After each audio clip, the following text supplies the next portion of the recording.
Hey everyone, welcome to the Clips channel. Did you know this isn't our main channel? Yeah, you should subscribe over and find our main videos and our streams as well. We also have a podcast that you can find wherever podcasts can be found, so explore the internet.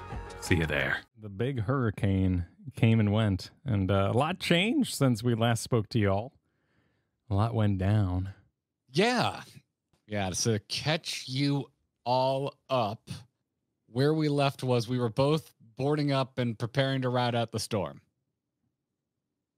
I did ride out the storm. You decided Wednesday morning, which was the day of landfall, although it wasn't going to happen until much later that evening. And actually, as of Wednesday morning, we didn't think it was going to happen until like 1 or 2 in the morning. And you decided to evacuate with your family to go stay with a extra family, the bonus in-laws. family up in Jacksonville. Yeah, I didn't know how specific you wanted me to get. Yeah, I'm cool saying my in-laws are cool. They're cool people. Okay, I've met your in-laws. They are cool people. Yeah. So you and the fam evacuated to Jacksonville. I stayed and rode it out in my home that is, in the time I've owned it, been directly hit by 2 hurricanes. What's a third? What's a third after all? Was my thinking.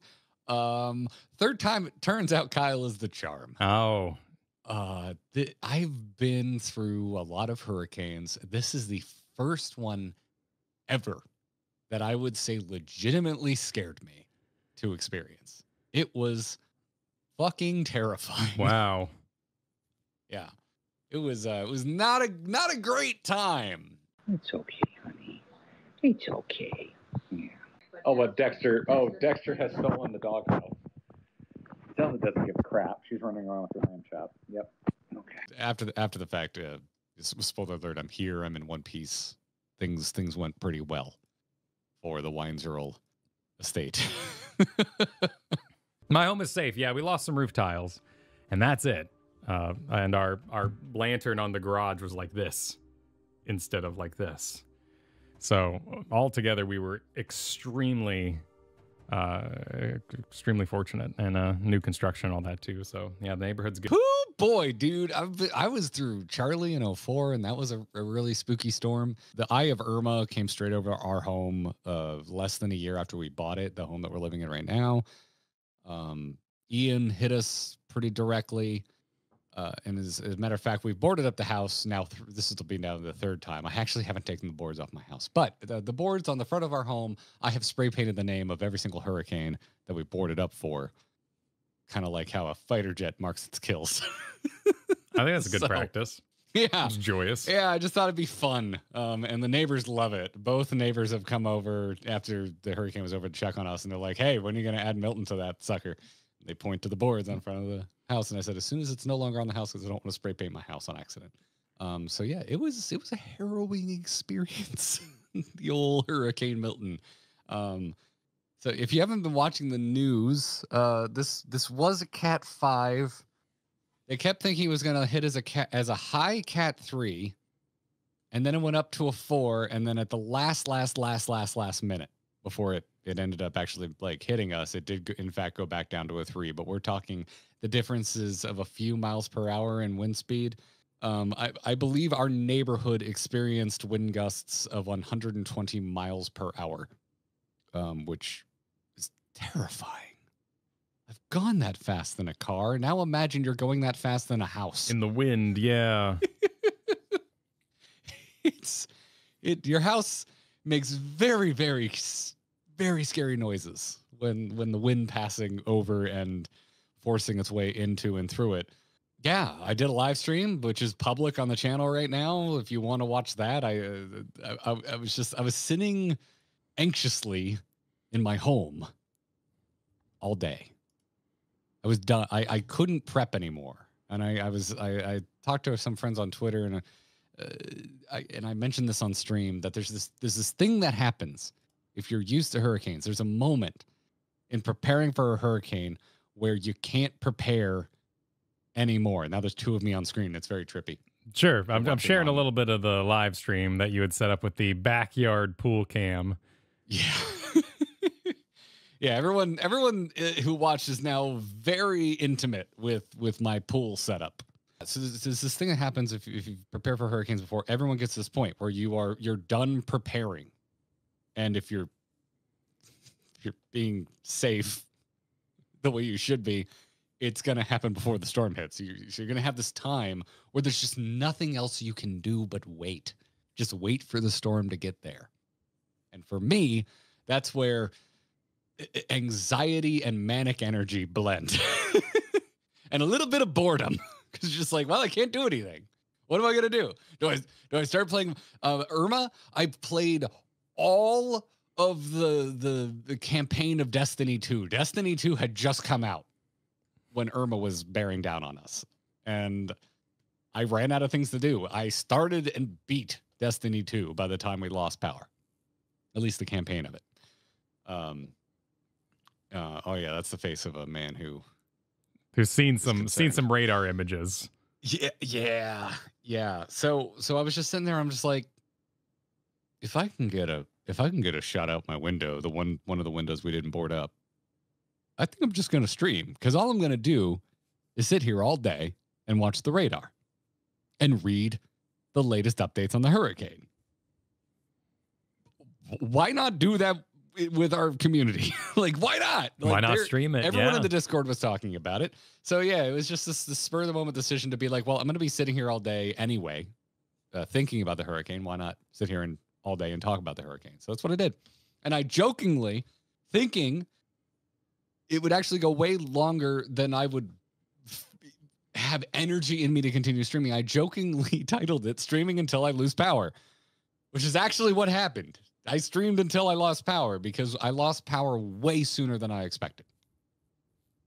Again, like with the information we were operating on was that landfall was going to happen after midnight.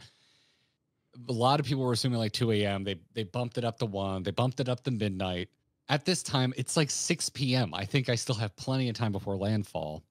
Supposed to. And the sucker just kept speeding up, which is actually a good thing, because you don't want these things just parked over you going like 5 miles an hour. It's kind of nice when they speed up. But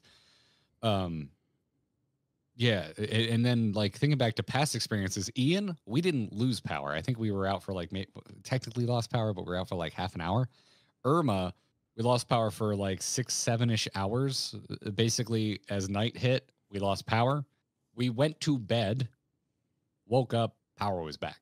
So like for us, didn't really even notice that we were out of power. So I from past experiences, I have a lot of faith in the power grid where we live. That was not the case this time. That's why I was so surprised that we lost power at 6:30, because landfall was called after 8, I think. Which again was supposed to be 1 a.m. Like according to everything that was building up that week. Yeah, I think it was like 8:30, something like that. I've gone back and I watched a bunch of shout out to Ryan Hall, y'all, a meteorologist streamer, which I am now abundantly aware of is a thing. Didn't know it was a thing until 5 days ago. I went back and watched his coverage of the storm that we missed because we didn't have power. And but I don't remember like the exact times of everything off the top of my head, because we've been really busy just cleaning up. So yeah, I was super surprised. You can see the stream. I'm talking about like, all right, y'all, I think around 7, I think I'm gonna go make dinner, and if I still have power, I'll come back and we'll just ride this thing out until the power dies. Narrator. That didn't happen. Power died at about 6:30. My final words were, now again, I will remind everybody, Kyle did evacuate. So Kyle's offline. And just perfect timing for the power to go out. Beautiful illustration of evacuating versus not evacuating. Kyle, I think we have a new type of stream we do. Oh, geez. Probably annually. I gotta say, I had a good time, and it really did bring down my nerves. And it passed the time. Yes. Yeah, passed the time. That's very important. Yeah. Yeah. And as Chad is bringing up, yes, the call-in guest was wonderful. I had a wonderful call-in guest from Jacksonville, Florida. Yep. One Kylie Fergarino. Yes, Fergarino up there. I'm terrible with names. Calling in live. Hi. Hi, big fan. First time caller, long time host. How you doing, man? Good. Yeah, no, it's a little sleepless, but good. Oh my God. Okay. I'm just seeing the photo you sent me. I'm gonna load this up into the stream. Is this I-4 that you sent me? Yeah. No, that was I-4 connecting into 95. Oh my god, dude, that's I've never seen I-4 so empty. When you messaged me, you're like, "Oh, we left. I'm at a Wendy's having a burger." I just started cackling. I'm like, "Oh man, I'm so glad it was that smooth for you." Yeah, I mean, we were watching it a lot because they put out those the spaghetti reports at 1 a.m. and 5, then 11, and it was getting worse on my particular plot. My particular part of where we live was just converging and collapsing, man.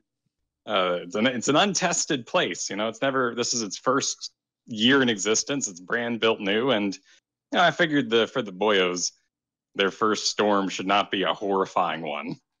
It was an experience, man. Yeah. So the number one question I got during the stream, and you talked a little bit about it on the stream, but for the podcast here, is why did Kyle decide to evacuate? So why'd you decide to evacuate, bud? Well, we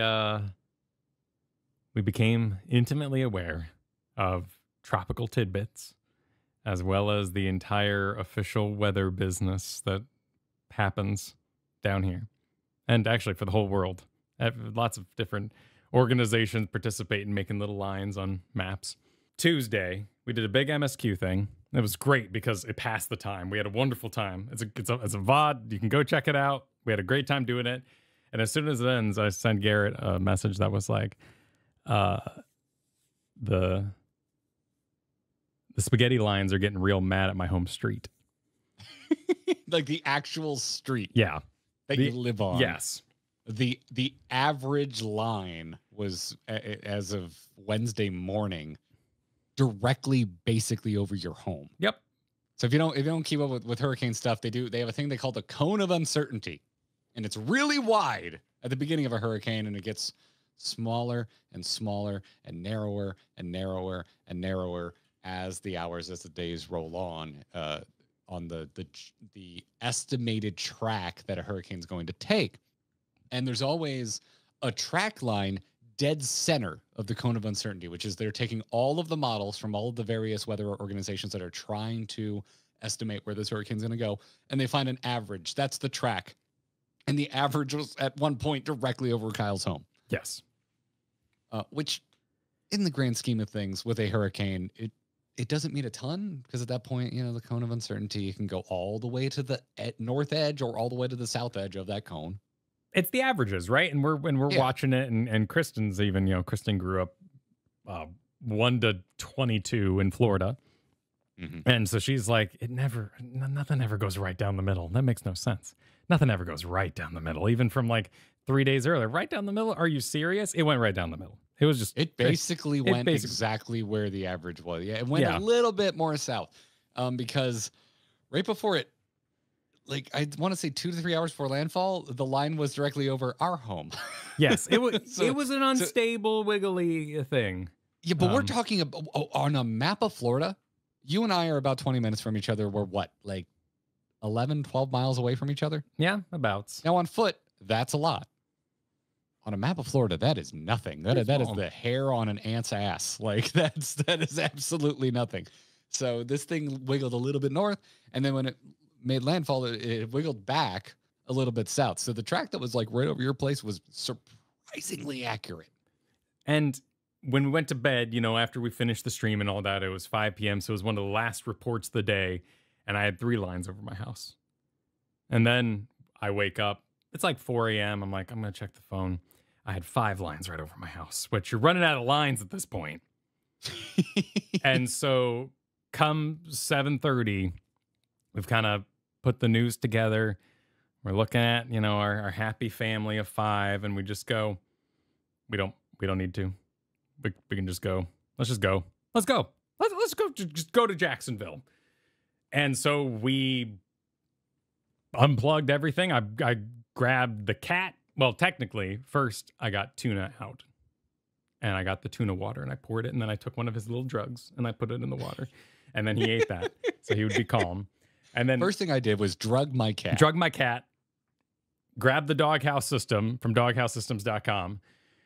Use the unplug code it. bromance to get a 1 terabyte Exactly. Yep. So NVMe SSD. I grabbed that, my camera, my PS5, the Nintendo Switch, the kids. Chris and I look at each other and we start quoting Lord of the Rings, and we're like, "We travel light. Let's hunt some orcs." And like we're just one pair of clothes, we got what we're wearing, one pair of clothes extra, and we just freaking hauled and go. And it was completely empty. It was a complete ghost town the entire drive. Everyone had evacuated the day before. We had no one in front of us. Our movie quality was like every time we stopped for bio or food, the storm would like overtake us. And then we drive again and we slowly get out of the rain. And it just kind of like pursued us across. Like our one, how there's always like that extra quality in a movie, like someone's pregnant, they're like, they got to give birth. They're like, there's always some extra quality, some family emergency. I have to make peace with my father. Exact. Ours was poor Jimmy was teething. And that was our extra little family quality. So he's got his first 2 teeth coming in extra, but we're making it. We're hauling. We're doing the stops we need to make sure the little man's doing okay. And we made it all the way up to Jacksonville without a vent. We arrive. The cousins are there. Their family are there. There's 11 people packed in Kristen's childhood home, which the cousins, the littles, they're all besties. So it was a wonderful choice just from an entertainment aspect. The news is going in the background. And I get a text from you.